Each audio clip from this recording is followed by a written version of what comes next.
नमस्कार प्रिय दर्शकों, आप देख रहे हैं ज्योतिष मंत्रा। प्रिय दर्शकों, शीघ्र ही गणपति उत्सव का आरंभ हो रहा है। इस गणपति उत्सव के दौरान आप अपने शत्रु से निजात पाने के लिए, मुक्ति पाने के लिए इस प्रयोग को कर सकते हैं। साथ ही साथ दो शत्रुओं के मध्य विवाद उत्पन्न करके, झगड़ा कराकर भी आप अपने शत्रु से मुक्ति पा सकते हैं। अत्यंत प्रभावी यह तांत्रिक मंत्र है। गणपति उत्सव के समय में इस मंत्र का आरंभ कीजिए और गणपति विसर्जन के दिन ही इस मंत्र का समापन कर दीजिए। इतना करने से निश्चित गणपति कृपा से आपके समूल शत्रुओं का नाश होगा, विघ्न बाधाओं का नाश होगा, कार्य की सिद्धि होगी। अत्यंत प्रभावी गणपति जी का यह तांत्रिक मंत्र प्रयोग है। बात करते हैं किस समय कैसे इस मंत्र का आरंभ करना है। 27 अगस्त बुधवार से गणेश चतुर्थी महापर्व आरंभ हो रहा है। उसी दिन से इस प्रयोग को आपको आरंभ करना है। बुधवार का दिन वैसे भी गणपति जी के निमित्त जाता है, उनको समर्पित है और उसी दिन से आपको इस प्रयोग को आरंभ करना है। अब करना है रात्रि काल से आरंभ करना है, क्योंकि पूर्व में भी कई बार बोल चुका हूं कि जब हम तंत्र की बात करते हैं तो तंत्र प्रयोग के लिए सर्वाधिक उत्तम समय होता है रात्रि का समय। रात्रि में घर में रहकर इस प्रयोग को आप संपन्न कर सकते हैं। किस प्रकार करना है तो उसके लिए सामग्री की आवश्यकता होगी। सामान्य पूजन सामग्री जिसमें अक्षत, पुष्प, धूप, दीप, नैवेद्य, फल, फूल, मिष्ठान। इसके साथ में एक भोजपत्र का टुकड़ा लेना है। साथ ही साथ एक अनार की कलम लेनी है। एक अनार की लकड़ी तोड़ लीजिए, उसे कलम का रूप दे दीजिएगा। ये सामग्री आपको लेनी होगी। बात करें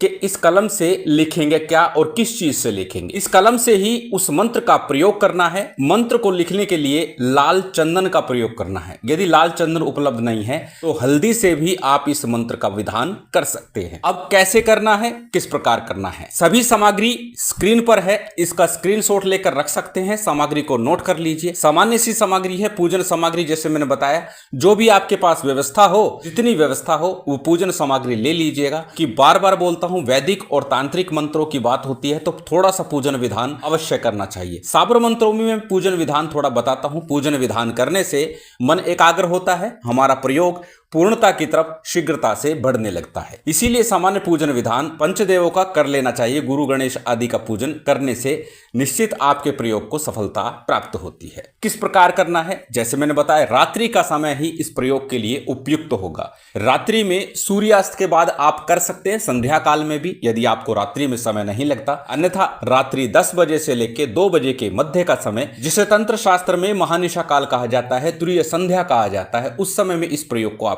संपन्न करना है। कैसे करना है, इस प्रयोग के लिए अपने घर में एकांत स्थान पर अथवा अपने पूजा घर में बैठ जाइए। रात्रि के लिए प्रयोग के समय जब भी मैं चर्चा करता हूं तो अक्सर बोलता हूं उत्तर अथवा पश्चिम मुख होना ज्यादा उत्तम होता है। इस प्रयोग के लिए दक्षिण मुख होकर के आपको यह प्रयोग संपन्न करना है, क्योंकि प्रयोग शत्रु के निमित्त जा रहा है। शत्रु और शत्रुता की समाप्ति के लिए, शत्रुओं में विवाद उत्पन्न करने के लिए, झगड़ा कराने के लिए प्रयोग है तो दक्षिण दिशा ही शेकर होगी। यदि घर में दक्षिण दिशा में मुख करके बैठने की व्यवस्था किसी कारण से नहीं बन पाती, तब आप पश्चिम दिशा का चयन कर लीजिएगा। तो दक्षिण अथवा पश्चिम कोई भी दिशा में आप मुख करके बैठ सकते हैं। बात करें आसन और वस्त्र की, तो आसन और वस्त्र सामान्य जो भी आपके पास उपलब्ध हो उसी का प्रयोग कर लीजिएगा। किसी प्रकार की विशेष आसन और वस्त्र की आवश्यकता नहीं है। संभव हो तो पीले रंग का आसन हो, पीले ही वस्त्र हो, आवश्यकता विशेष नहीं है। अब बात करें कैसे करना है। जैसे मैंने आरंभ में कहा, सामान्य सा पूजन कर लीजिए। सबसे पहले जहां भी आपने व्यवस्था की है वहां बैठ जाइए। चौकी के ऊपर, पट्टे के ऊपर गणपति जी का विग्रह स्थापित कर लीजिए। साथ ही साथ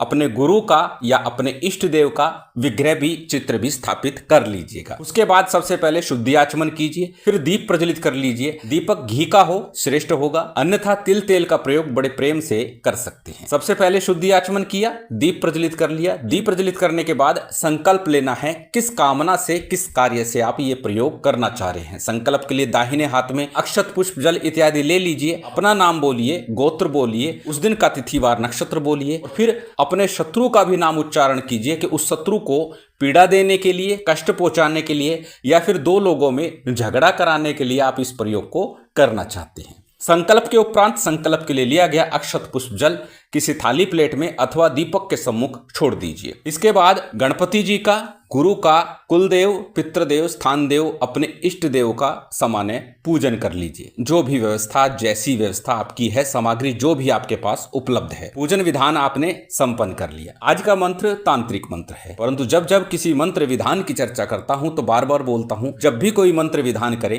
गणपति और गुरु का पूजन और मंत्र अवश्य कर ले। इससे हमारा प्रयोग शीघ्र सफल होता है। आज का प्रयोग स्वयं गणपति जी का है। गणपति जी के सामान्य जो मंत्र हैं, ओम गंग गणपते नमः, ओम गणेशाय नमः, ओम वक्रतुंडाय नमः, उसका यदि एक माला का जप करेंगे तो उत्तम होगा, क्योंकि वैसे तो प्रयोग में गणपति जी का ही मंत्र बोला जाना है। साथ ही साथ अपने गुरु मंत्र का जप कीजिए। यदि आपने गुरु दीक्षा नहीं ली तो भगवान शिव को हाजिर नाजिर मान करके उनके पंचाक्षरी मंत्र ओम नमः शिवाय का, अथवा गुरु गोरखनाथ जी को गुरु धारण कर लीजिए, या फिर अपने इष्ट देव के मंत्र का जप कर लीजिए। जो भी आप सहजता सरलता से जप सके, जिसे पूर्ण एकाग्रता और मन से आप जप सके, उस एक मंत्र का जप आपको गुरु मंत्र के रूप में करना है। गणपति गुरु मंत्र का जप आपने कर लिया, उसके बाद आज का जो मूल मंत्र है इसका जप करना है। जप करने से पूर्व भोजपत्र के ऊपर इस मंत्र को अंकित कर लीजिएगा, लिख लीजिएगा। अमुक के स्थान पर कुछ ना लिखिएगा, ऐसे क्या ऐसे जैसे मंत्र स्क्रीन पर दिखा रहा हूं इसी प्रकार से आपको लिखना है। मंत्र आपकी स्क्रीन पर है, स्क्रीनशॉट ले सकते हैं, कॉपी नोटबुक में नोट कर सकते हैं।